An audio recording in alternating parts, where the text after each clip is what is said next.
मेरी विधानसभा पे लगी है। नहीं, केवल विधायक ही नहीं, पूरी पार्टी की प्रतिष्ठा लगी हुई है, क्योंकि उपचुनाव है और समाजवादी पार्टी के सांसद चुने गए थे लालजी वर्मा, उनके इस्तीफे से रिक्त हुई है। तो स्वाभाविक बात है कि केवल विधायक ही नहीं, पूरी पार्टी की प्रतिष्ठा जुड़ी हुई है, क्योंकि भाजपा की ओर से सीधे मुख्यमंत्री जी ने इस विधानसभा बीजेपी ने भी ओबीसी कार्ड खेला है।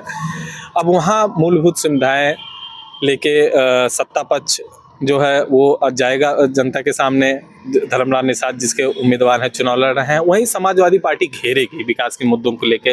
तमाम जैसे योजनाएं हैं, तमाम सड़कें हैं खस्ता हाल है, तमाम पुलिया पुलों का निर्माण नहीं हुआ और लाइट का, ये सब लेके समाजवादी पार्टी घेरेगी जो है बीजेपी को। लेकिन बीजेपी ने आरोप जो है वो लगाए जाते हैं विपक्षी द्वारा।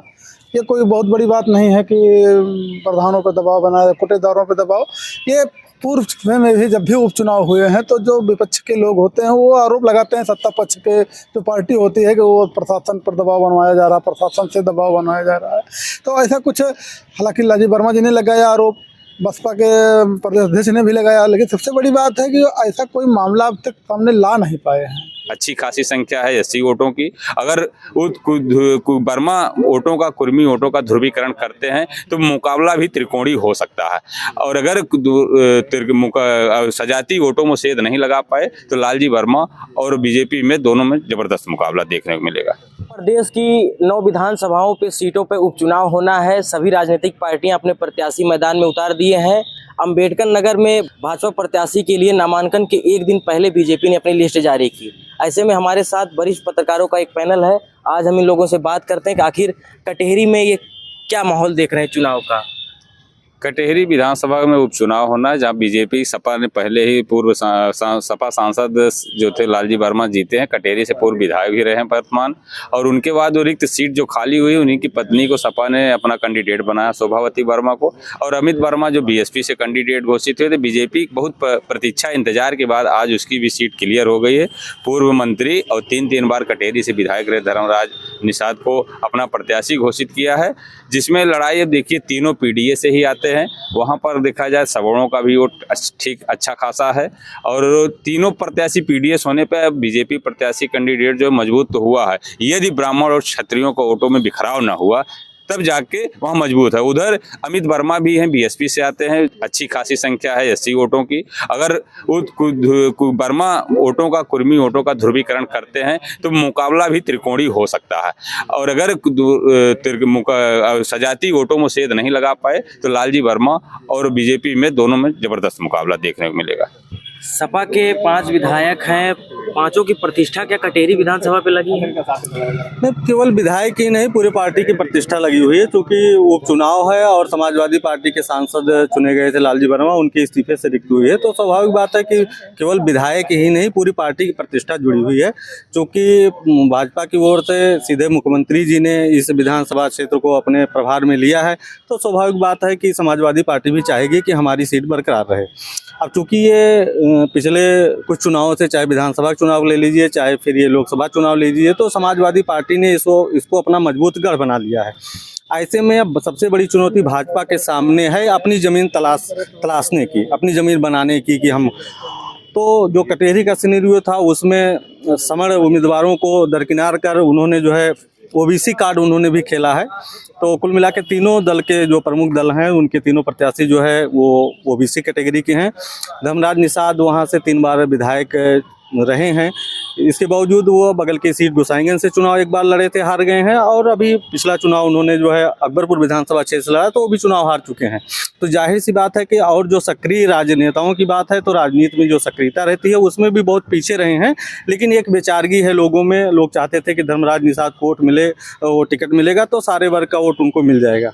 लेकिन सबसे बड़ी चुनौती जो है वो ये है कि भाजपा अपने जो उनके टिकट के दावेदार थे उनको कितना साथ पाती है, और प्लस उनको पूरे दम खम के साथ, उत्साह के साथ मैदान में लड़ना होगा, तभी उनकी स्थिति मजबूत हो पाएगी। अंबेडकर नगर का कटेहरी विधानसभा सबसे उपेक्षित सीट माना जाता है कि किन मुद्दों पे मतदान होगा, आप क्या देख रहे हैं इस बार?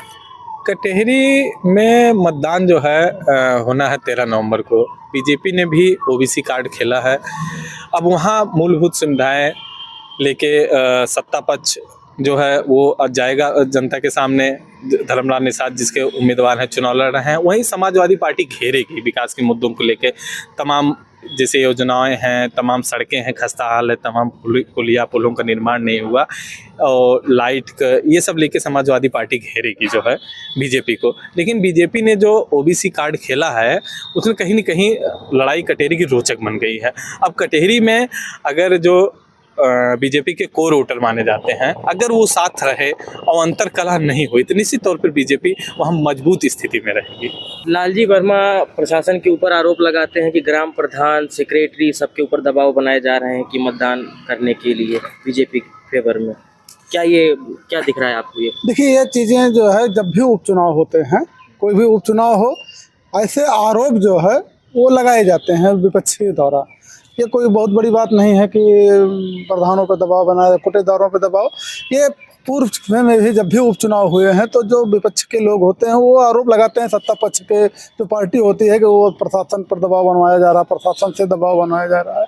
तो ऐसा कुछ, हालांकि लालजी वर्मा जी ने लगाया आरोप, बसपा के प्रदेश अध्यक्ष ने भी लगाया, लेकिन सबसे बड़ी बात है कि ऐसा कोई मामला अब तक सामने ला नहीं पाए हैं।